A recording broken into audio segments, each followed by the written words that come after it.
নির্বাচন কমিশনকে এই পরিবারতন্ত্রকে টিকিয়ে রাখার জন্য তোমরা যদি একটা দলকে অধিক ফ্যাসিলিটি দান করো, তাদের পক্ষে অবস্থান করো, তাহলে তোমাদের এইখানে থাকার দরকার নেই। আমরা বলতে চাই, নির্বাচন কমিশন আপনারা কি করছেন?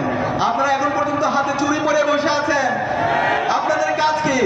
এই নির্বাচন যদি সুস্থ, অবাধ এবং নিরপেক্ষ করতে না পারেন, বিগত ফ্যাসিবাদী আমলে বাংলাদেশের নির্বাচন কমিশনের যে পরিণতি হয়েছিল তার চাইতে খারাপ পরিণতি আপনাদের হবে।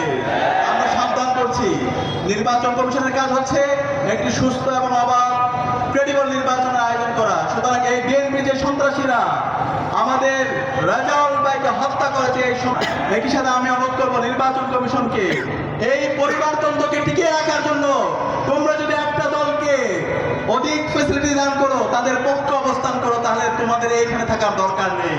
আমরা সব কিছু অবজার্ভ করছি। আমরা অনুরোধ করব নির্বাচন কমিশন যে একটি স্বাধীন প্রতিষ্ঠান, নির্বাচন কমিশনের যে কাজ একটি সুস্থ নির্বাচন বাস্তবায়ন করার জন্য, সেই কাজ যেন সঠিকভাবে করে।